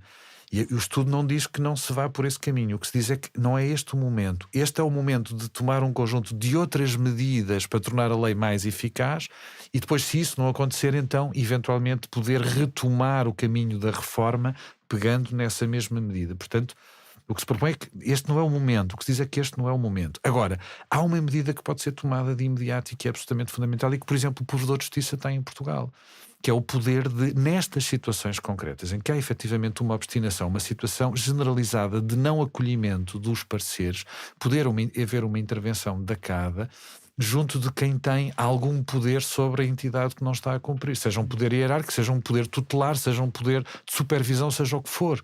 Por exemplo, se uma Câmara Municipal não cumpre os pareceres da CADA, por princípio, portanto nunca cumpre os pareceres da CADA, a CADA pode colocar esta questão junto à Assembleia Municipal para que haja uma discussão nesse plano. No caso da PSP, se a PSP não cumpre, nunca cumpre os pareceres que a CADA emite, pode haver naturalmente aqui uma interpelação junto do respectivo ministro, do ministro que tem competências sobre aquela área, dizendo há aqui um problema, não é? E, portanto, procurando sensibilizar quem tem responsabilidade sobre aquela área governativa para que haja ali uma interferência ou uma intervenção para verificar efetivamente o que está a acontecer. Pode ser uma questão de discordância, não é? Estamos a falar de pareceres jurídicos, não temos de estar sempre todos de acordo, mas pode haver efetivamente ali um bloqueio do ponto de vista do acesso à informação e esta é uma forma que o provedor tem e que a CADA não tem neste momento. Portanto, a CADA neste momento não pode utilizar este tipo de ações com vista a desbloquear ou tirar o nó destas situações mais complexas que existem e que continuam a existir, de facto. Devo dizer que eu já tentei o apelo ao Ministério da Administração Interna e com poucos resultados. Mas é diferente. Não tem os melhores hábitos de cumprimento. Mas era diferente se fosse a CADA. Naturalmente que e até tornando pública. A questão aqui também é a de dar alguma visibilidade. Sim. Porque nós falávamos no princípio. A CADA, na verdade, torna público o cumprimento dos pareceres. No relatório anualmente consegue-se ver se houve ou não um seguimento, mas não há o hábito de dizer esta entidade reiteradamente não cumpre. Sim. Há uma cultura, vamos lá ver, há uma cultura sobretudo de colaboração. Procura-se de facto criar uma boa relação e uma relação de colaboração com as entidades. Que é uma obrigação legal das entidades, não é? Lá para ver que toda a gente tem a obrigação de cooperação com a CADA sob pena de responsabilidade disciplinar ou de outra natureza. Havendo um poder de intervenção da CADA nesse âmbito específico, eu penso que seria perfeitamente natural e legítimo haver uma divulgação pública das situações de obstinação setorial e, portanto, ela ser absolutamente transparente. E como nós dizíamos no princípio, a transparência tem aqui um fator, não é, de grande importância do ponto de vista simbólico e, portanto, eu acho que ninguém quereria ficar colado a uma situação de obstinação setorial e, portanto, até esse efeito seria eventualmente positivo também. É a entidade que a CADA diz que não é transparente. Alguma vez alguém, já agora, porque existe a previsão de responsabilização disciplinar ou de outra natureza, a lei é bastante vaga, por não se colaborar com a CADA, o que é que a CADA faz quando nota que, enfim, uma entidade ou não responde a um pedido de posição ou mente à Comissão nas suas fundamentações? Alguma vez alguém foi punido? Que eu tenha conhecimento, não. Aquilo que... Não. Voltando a generalizar, na maior parte dos casos, de facto, as coisas correm bem, as entidades colaboram, há uma reação muito positiva. A CADA tem uma reputação muito positiva do ponto de vista desta matéria específica da transparência e isso é uma das razões que, na minha opinião, conduz a que tenha uma intervenção tão eficaz. Portanto, eu diria que na maior parte dos casos nós não temos esse tipo de problemas. O que acontece muitas vezes, e isso sim acontece muitas vezes, é que notificada pela CADA para se pronunciar sobre uma determinada queixa, a entidade não responde. Isso já aconteceu. Aqui a CADA, em vez de interferir, em vez de ter aqui uma ação do ponto de vista disciplinar e procurar de facto ir por esse caminho, o que faz é não espera. E portanto avança imediatamente com a instrução do processo com vista ao parecer e emite um parecer dando razão ou não dando razão ao particular com a informação que tem. No fundo retira, quando nós notificamos, quando a CADA notifica a entidade requerida é para lhe dar a oportunidade de trazer contraditório ao próprio processo e dizer, olha, mas eu não concordo nada com aquilo que o particular diz, porque há mais isto, ou mais aquilo, ou mais o outro. O que nós fazemos é, quando alguém não nos responde, quando alguém não se pronuncia sobre a queixa, avança para parecer, e o parecer é emitido sem a possibilidade de trazer esse contraditório, sem a possibilidade de se poder defender no processo. Não é? Contraditório, enfim, já aconteceu várias vezes em pareceres sobre pedidos de acesso meu, por exemplo, em que pedia acesso perguntava, por exemplo, quanto é que pagavam a elementos da Polícia de Segurança Pública para ficar numa determinada camarata da PSP. E a PSP recusava dar o acesso e indicou à CADA que não podia dar o acesso porque não tinha esta informação, não estava disponível. E o parceiro da CADA, muito pedagogicamente, linka para notícias sobre o valor que os polícias pagam há X anos lá, igualmente com dados da Direção Nacional. Não nos parece possível que não tenham, e sugere que reverifiquem se não têm a informação. Mas como a pessoa que faz o pedido, com a informação que acabei por receber depois, após essa reverificação, causou-me sempre muita estranheza a noção de eles mentiram à Comissão e não há nenhuma consequência por tentarem argumentar ou negar informação com bases falsas. Sim. Sim, a CADA podia perfeitamente ter aqui um papel diferente nesse plano, e já tinha hoje poderes para o poder fazer, mas como disse há pouco, tem vindo a assumir um papel muito nesta lógica pedagógica e criando uma relação de confiança e uma relação boa com as entidades da administração, procurando ser mais eficaz por via da construção desta mesma relação. E sentem que é possível zelar pelo cumprimento das disposições da LADA, como é colocada a missão, sem qualquer poder sancionatório? A verdade é que a CADA tem sido eficaz, não é? Ou seja, sem ter... toda a LADA está construída nesta lógica do dever sem sanção, não é? Mas a verdade é que ela... Sim, mas a verdade é que ela tem sido, e a intervenção da CADA em particular tem sido eficaz, não é? E, portanto, tem conseguido resolver muitas situações. Não. Agora, tudo isto pode alterar-se, não é? Tudo isto, a CADA neste momento é eficaz do ponto de vista da sua intervenção, mas pode deixar de ser. E isso pode naturalmente levar a que se tenham que tomar outro tipo de medidas para tornar a situação mais eficaz. As conclusões do estudo apontam em dois caminhos fundamentais. Em primeiro lugar, aquilo que falávamos há pouco, que é mudar o modelo. Ou seja, nós temos o acesso em Portugal, custa muito. E custa às duas partes, não é? Custa a todas as partes interessadas. Portanto, um particular, quando quer aceder aos documentos, como a informação não é divulgada, não está divulgada de forma proativa, tem que fazer um requerimento, tem que ficar à espera. Se não for facultado, tem que fazer uma queixa à CADA. Depois, se quiser uma cópia, tem que pagar os custos da cópia. Portanto, é altamente custoso. Os serviços da administração pública também têm um custo. E, portanto, a grande transformação é a em vez de continuarmos a ter um modelo assente na transparência passiva, passamos a ter um modelo assente na transparência ativa. Esta é uma mudança. A segunda grande mudança tem que ver com os RAI, para criar uma cultura de transparência completamente diferente e tornar de facto o processo todo ele muito mais eficaz, quer na transparência passiva, quer na transparência ativa. Portanto, as conclusões apontam muito nestes dois caminhos. Agora, tudo isto se pode alterar, tudo isto pode mudar. E, como lhe disse há pouco, esta questão dos parceiros vinculativos ou não, e de cada ter aqui um papel mais duro e mais regulatório nesta matéria, é uma solução que não é descartável e que não é para esquecer. É uma solução possível e, se calhar, a prazo poderá mesmo ser esse o caminho que se deve seguir. Neste momento, já agora só uma última nota, que é, neste momento, esta questão é uma questão ainda bastante controvertida, ou seja, há muitas entidades que entendem que sim, que deve ser, há outras que entendem que não. Se nós olharmos, por exemplo, e virmos o processo legislativo a propósito dos projetos de lei da Iniciativa Liberal e do PAN, e que tem lá, enfim, 20 pareceres sobre várias entidades que foram ouvidas sobre esta matéria, temos as mais variadas posições, uns que concordam, outros que discordam, outros que levantam um monte de problemas. E, portanto, esta questão é uma questão que ainda não está completamente consolidada sobre os seus próprios efeitos e consequências, não é? E depois há aqui uma questão que é, nós temos neste quadro todo um conjunto de coisas que funcionam mal e temos algumas que funcionam bem. E esta solução é uma solução para mexer numa entidade que até é eficaz e que até funciona relativamente bem, não é? E tem medo que leva que deixe de funcionar. E Nuno, isto pode efetivamente acontecer. Se esta medida for tomada e não houver uma transformação radical do ponto de vista dos meios, isto é o caminho para destruir completamente a única entidade que tem aqui um papel determinante. Deixa de ter a capacidade de emitir pareceres em tempo útil. A CADA, neste momento, isso é uma das conclusões do estudo também, a CADA neste momento, em determinadas situações, já não consegue dar uma resposta em tempo. Ou seja, os seus pareceres não são emitidos com a rapidez que era suposto. Um jornalista, por exemplo, não sente isso Porque tem uma urgência. tem uma urgência. Os processos jornalista têm a lei prevê expressamente, tem um regime de urgência do ponto de vista da emissão do parecer. No caso dos Acaba por levar particulares... só para uma questão de escala 2 meses a ter um parecer da Sim. escala para um jornalista, Sim, 2 meses, sim, às vezes 3 sim. meses, depende de quando se calha a reunião, Sim, mas sim, é relativamente rápido.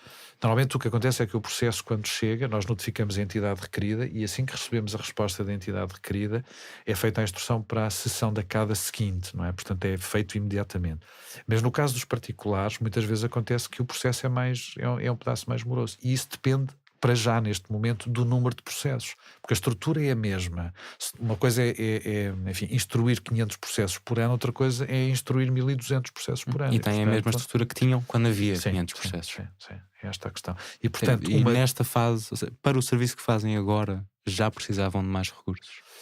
O estudo aponta para a necessidade de haver um ligeiro aumento dos recursos afetos aos serviços de apoio.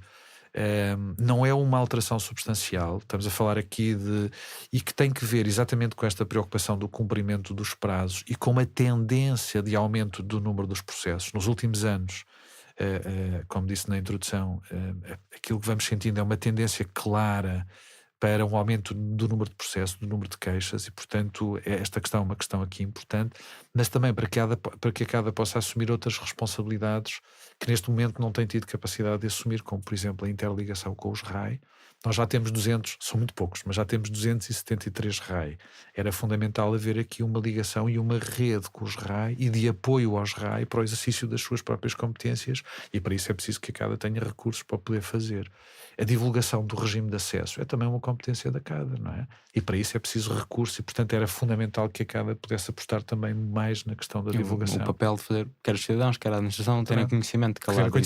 Que neste momento não tem a capacidade de... Sim, vai fazendo, todos os anos faz um conjunto de ações nessa área, mas não é de forma sistemática, não é? Portanto, era preciso poder fazê-lo de uma forma mais... Não há propriamente campanhas de publicidade no metro a explicar a lei de acesso. Não há, nem nunca houve. Entrando aqui nas restrições ao acesso que existem, eu prometi logo no início, o acesso a documentos administrativos está sujeito a limitações para proteger outros direitos fundamentais. Logo na Constituição prevê-se a proteção especial em matérias relativas à intimidade das pessoas. O advogado Francisco Teixeira da Mota, que a especialidade particularmente tem acesso à informação e direito dos média, em entrevista ao Fumaça, há algumas semanas defendeu que, estou a citar, a administração pública e as empresas se refugiam muitas vezes na proteção de dados como forma de não fornecer a informação que devem fornecer. Já aqui falou de algo similar. A privacidade é usada hoje como desculpa para fugir a obrigações de transparência. Sim.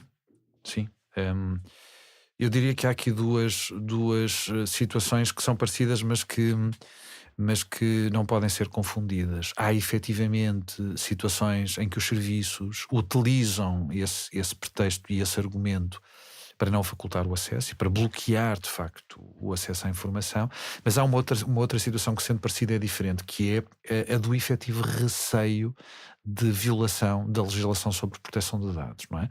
Portanto, o RGPD, quando entrou em vigor em Portugal, trouxe associado esta ideia de que poderão ser aplicadas coimas elevadíssimas às entidades que não cumpram o regime da proteção de dados. E, portanto, houve efetivamente uma movimentação extraordinária em Portugal do ponto de vista da preparação para o cumprimento da lei e da legislação sobre proteção de dados.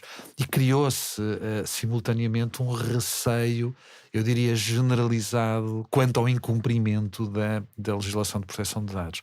Bom, e em alguns casos o que acontece é um bocadinho isto, é um bocadinho mesmo o receio e o medo de, ao facultar o acesso à informação, eu estar a violar a proteção de dados e, ao estar a violar a proteção de dados, poder ser sancionado.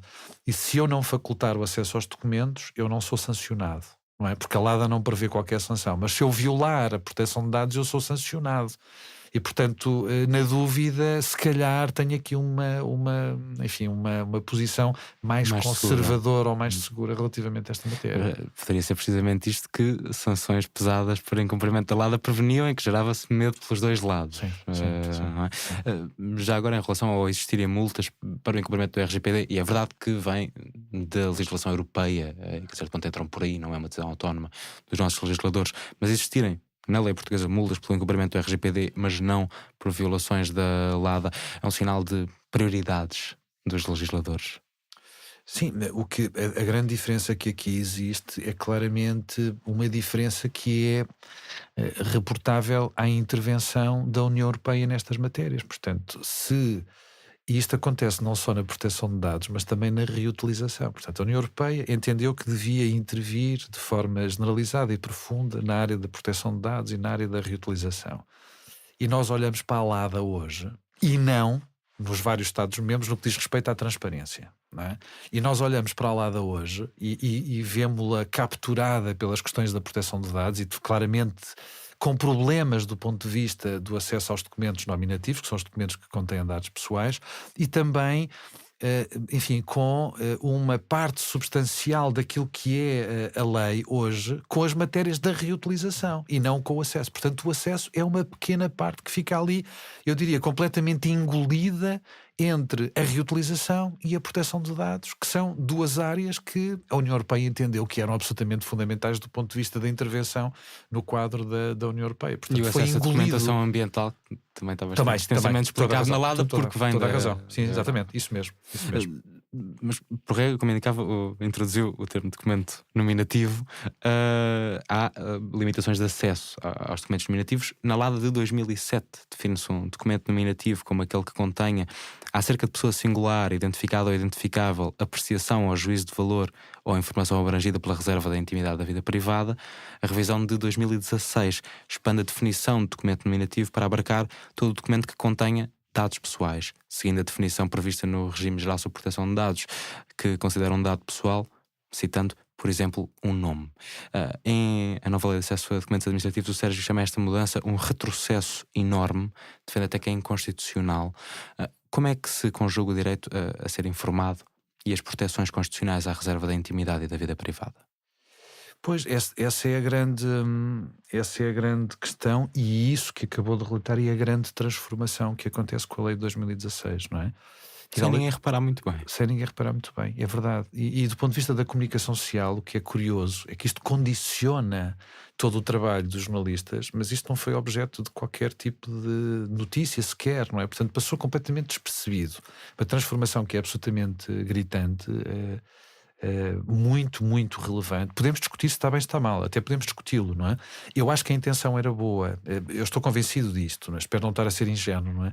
Mas eu acho que aquilo que se pretendia, vamos lá ver, com a lei de 2017 e com a lei de 93, havia aqui uma situação de confrontação e de divergência do ponto de vista da aplicação da lei entre a CADA e a Comissão Nacional de Proteção de Dados. Portanto, havia muitas vezes situações em que para o mesmo caso as duas entidades acabavam por intervir na situação e intervir com posições divergentes, não é? Com posições diferentes, o que levava a que muitas vezes os serviços da administração pública já pedissem um parecer à entidade que lhe dava mais jeito, não é? Se me dava mais jeito de pedir à CADA, pedia à CADA. Se dava mais jeito de pedir à CNPD, pedia à CNPD. E, portanto, havia efetivamente aqui um conflito do ponto de vista institucional e do ponto de vista da aplicação da lei, que eu acho que foi aquilo que esteve na base da decisão do legislador intervir no próprio conceito e tentar compatibilizar os dois regimes. Agora, o que aconteceu aqui foi que, ao fazê-lo, na minha modesta opinião, não o fez da forma que é a mais equilibrada e a que está inclusivamente de acordo com aquilo que a própria Constituição prevê. E o que fez foi... há aqui um núcleo, nós podemos utilizar até os conceitos do RGPD para falar sobre isto. O RGPD divide os dados pessoais, que dizem respeito a uma pessoa singular, em duas grandes categorias: os dados sensíveis e os dados que não são sensíveis, não é? Dados sensíveis são dados sobre a informação, sobre a orientação sexual ou política ou outra coisa qualquer da pessoa. Portanto, são aqueles dados que dizem respeito à reserva da intimidade da vida, aquele núcleo duro da intimidade das pessoas. E essa informação é uma informação, sendo sensível, que tem que ter uma especial proteção, como é óbvio, não é? Bom, e o conceito de documento nominativo da LADA coincidia precisamente com este núcleo central. Portanto, o que se dizia é, bom, nós temos aqui um conflito entre dois direitos fundamentais, a proteção de dados e a transparência. Quando o que está em causa são dados sensíveis, deve prevalecer a proteção de dados. Quando estão em causa dados não sensíveis, deve prevalecer a transparência, não é? Portanto, era uma posição muito clara, uma posição de facto muito clara. Agora, esta posição também levantava algumas dificuldades. Eu lembro-me de estar na CADA, eu agora voltei à CADA, mas estive há muitos anos atrás também na CADA, e lembro-me de uma discussão muito interessante que se fez na CADA a propósito da morada, do acesso à morada das pessoas singulares, não é?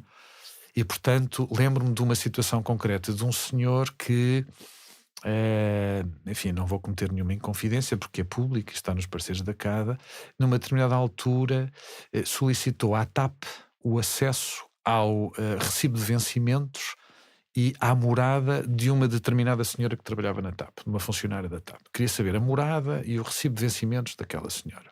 Bom, e a TAP naturalmente veio dizer, o recibo de vencimentos, nós não temos qualquer problema em disponibilizar a informação sobre vencimentos, mas a morada não. Não vamos disponibilizar a morada de um trabalhador da nossa entidade. Bom, e aqui a própria CADA teve alguma dificuldade em tomar uma decisão, porque vinha inclusivamente dito pela entidade requerida que havia aqui uma situação de assédio, pelo menos uma situação de haver aqui algum risco de assédio relativamente àquela mesma funcionária.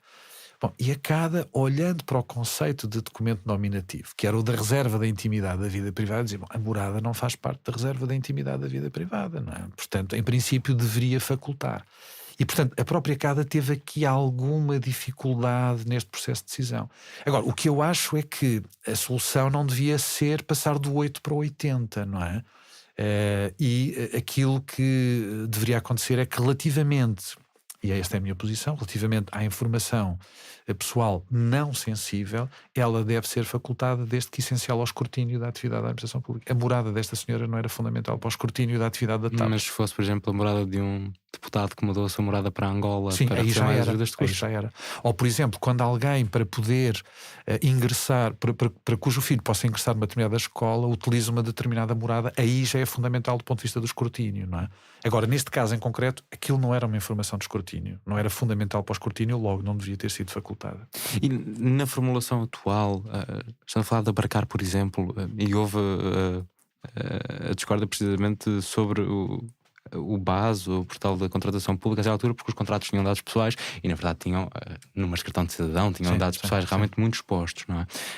Mas na formulação atual da LADA, parecemos estar no ponto em que tem que se tirar o nome de quem assina os contratos até. Não é? Sendo que com várias entidades que muitas vezes recusam a fazer qualquer rasura de documentos, portanto consideram que o esforço desproporcional é terem de todo que rasurar algo, isto passa a servir de base para dizer nós não podemos sequer dar o contrato de uma avença estabelecida por uma junta de freguesia porque inclui o nome da pessoa a quem contratamos um serviço. Não, claramente que não. E já agora dizer-lhe o seguinte, apesar de a letra da lei precisar de ser revista, porque de facto a atual letra da lei é um bloqueio, porque levanta muitos problemas de interpretação e pode levar numa situação mais conservadora a que se recusa o acesso a praticamente tudo. A verdade é que a CADA tem vindo a assumir uma interpretação da lei que é uma interpretação que faz essa ponderação, ou seja, a ponderação entre os dois direitos fundamentais que aqui estão em confronto, não é? E, portanto, faz uma aplicação caso a caso para ver qual deles é que deve prevalecer naquela situação concreta. E o que a CADA tem dito é que o nome não. Portanto, o nome deve ser conhecido, porque ele é fundamental do ponto de vista da transparência. Agora, o que não é fundamental do ponto de vista do escrutínio e da transparência é saber a morada da pessoa, o número de cartão de cidadão, o número de identificação fiscal. Isso não é essencial, isso não é fundamental. Agora, a identificação e o nome da pessoa é um elemento fundamental do ponto de vista dos contratos, mas a do ponto de vista existência desses dados em documentos é utilizada depois para dizer muito bem, até Por exemplo, a LADA tem disposições para o acesso a documentos ligados ao exercício do poder disciplinar. E um dos processos que temos a correr em tribunal com a Polícia de Segurança Pública é precisamente sobre acesso a um registro disciplinar em específico, em que não há a afirmação, e a CADA já se pronunciou penso que 2 vezes naquele caso, já se tinha pronunciado muitas outras vezes sobre acesso a registros disciplinares de agentes da polícia, em que o argumento não é não há acesso ao poder disciplinar, é o registro disciplinar inclui dados pessoais e é um esforço de terceiros, da família e porque há dados biográficos ligados e do próprio agente, e é um esforço desproporcionado retirar esses dados pessoais do registro. Portanto, na associação entre o lado subjetivo que falámos no início e os dados nominativos aqui, pode construir-se um lado de oposição maior. Na primeira restrição elencada na LADA em 2016, indica-se que ficam excluídos os documentos que contenham informações cujo conhecimento seja avaliado como podendo pôr em risco interesses fundamentais do Estado, que ficam sujeitos à interdição de acesso ou a acesso sob autorização durante o tempo estritamente necessário, através de classificação operada através de regimes do segredo de Estado ou por outros regimes legais relativamente à informação classificada. Que mecanismos é que têm os cidadãos para saber que um documento está bem classificado? Nós temos um problema aqui no âmbito dessa restrição em particular. Nós temos tido um problema e a CADA tem vindo a sinalizar em vários relatórios de atividades aqui um problema. E a própria CADA tem tido uma intervenção muito direta no sentido de resolver essas situações. Portanto, uma das garantias, já agora, avanço já imediatamente isso, é a possibilidade de queixa à CADA e, portanto, a colocação de uma queixa à CADA nestas situações. Aquilo que acontece, e é problemático, é muitas vezes os serviços classificarem documentos não ao abrigo da Lei de Segredo de Estado, e no contexto em que a própria Lei de Segredo de Estado permite, que é uma situação naturalmente muito, muito particular e muito, muito específica, mas por considerarem que um determinado documento é sensível ou tem uma determinada sensibilidade, seja do ponto de vista político, seja outra coisa qualquer. Bom, e basta, às vezes o que existe há um conjunto de documentos que tem um carimbo que diz confidencial. Coloca-se um carimbo no documento que diz este documento é confidencial. A LADA escreve num parecer de 2003, muitas vezes acontece que tais marcas, os carimbos, sobretudo este confidencial e reservado, são colocadas por motivos de mera eficiência administrativa. Certo. E de proteção da informação porque tem uma determinada sensibilidade e admite-se que sim. Ou seja, do ponto de vista arquivístico, essa forma de organização pode ser relevante, não é? Aquela informação tem que ser guardada com alguma preocupação e algum cuidado. Por exemplo, Nuno, informação que contenha informação de saúde de um particular, de um determinado cidadão, é informação que naturalmente é sensível e, portanto, precisa de ter, do ponto de vista arquivístico, alguns cuidados do ponto de vista da reserva, que é outra informação que não tem esse tipo de dados, não tem que ter, não é? E, portanto, todo esse cuidado mas tem não que está existir. abarcada Não está abarcada pelo pelo segredo de Estado, não está. E a CADA tem vindo claramente a ter aqui uma posição que é pedagógica, mas resolvendo muitas das situações que nos são colocadas, precisamente sinalizando que.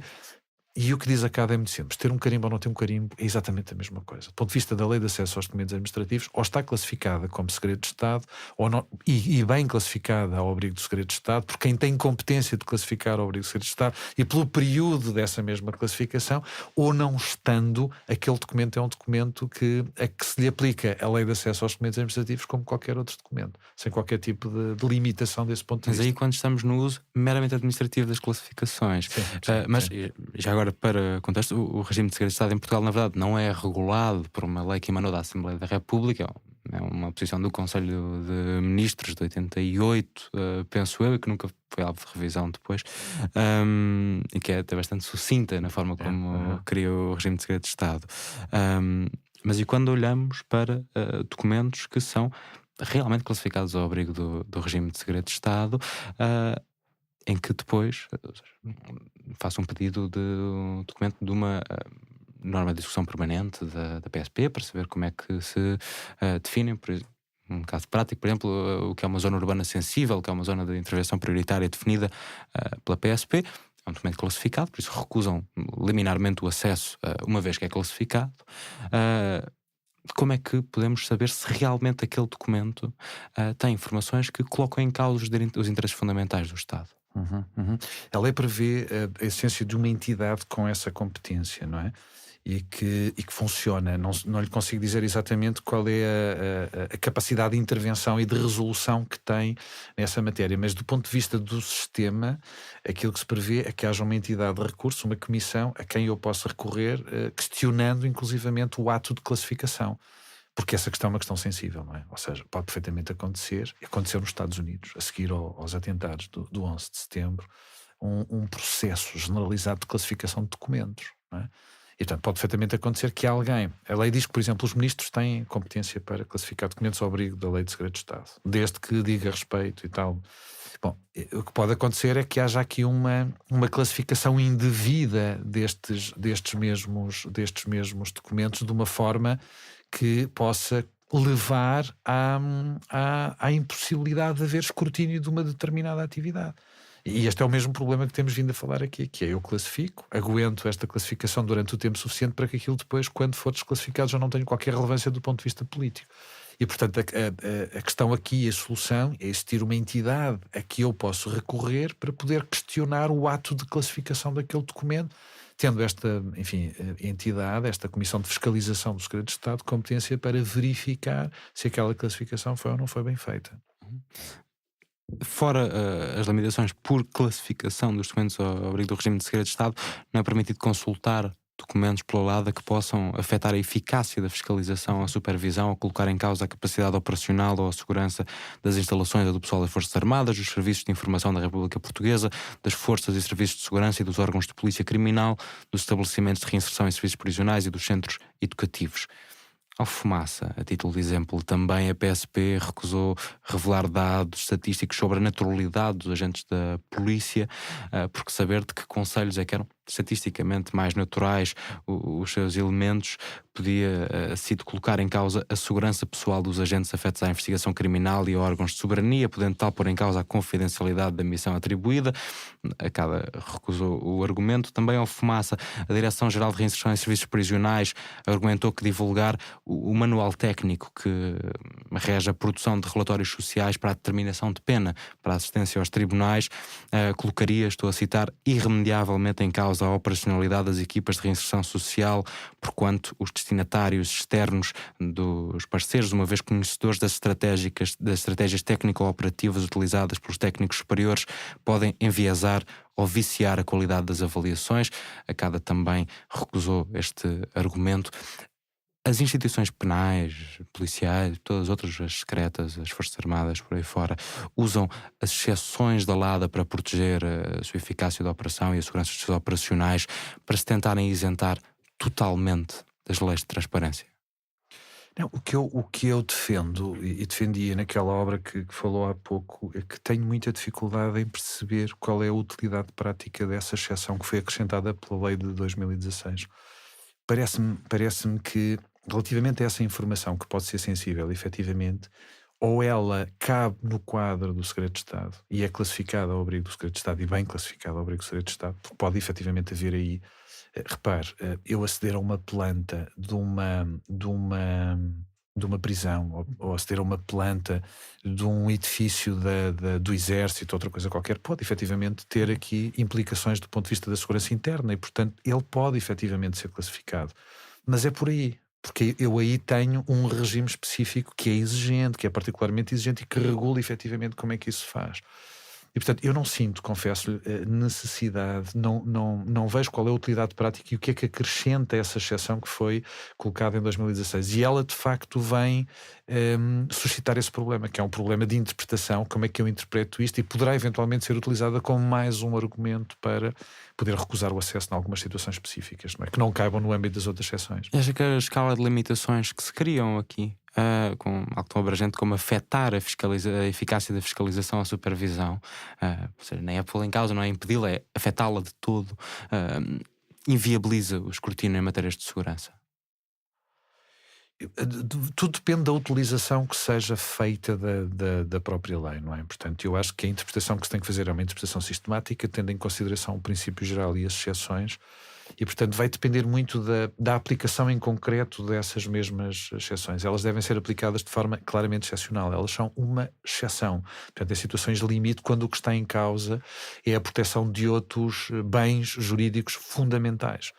Nunca esquecer aquilo que vimos logo no início, quando começámos a conversar, que a Constituição prevê o direito de acesso aos documentos administrativos como direito fundamental, não é? E, portanto, ele só pode ser restringido quando esteja em causa a proteção de outros bens jurídicos fundamentais e outros direitos fundamentais, não é? Isso pode acontecer. Se isso acontecer, importa fazer aqui uma ponderação e admite-se que haja situações em que outros bens jurídicos fundamentais de facto se sobreponham ao bem da transparência, não é? Isso pode acontecer. No recurso de um dos processos que já falámos aqui, por parte da Segurança Pública, para depois o Tribunal Central Administrativo, após perder na primeira instância num processo movido pelo Fumaça, os advogados da PSP escrevem que, estou a parafrasear, mas as palavras são estas, podem não estar nesta ordem exata, quando em confronto entre o direito à segurança pública e o direito a informar, o direito à segurança pública deve, esta parte é a mesma citação direta, sempre prevalecer. É verdade? Não, claro que não. Esta avaliação tem que ser feita casuisticamente, situação a situação. Tem que ser avaliada a situação e a situação. Portanto, uma declaração dessa natureza parece-me claramente e manifestamente exagerada e que não está de acordo nem com a Constituição nem com a lei.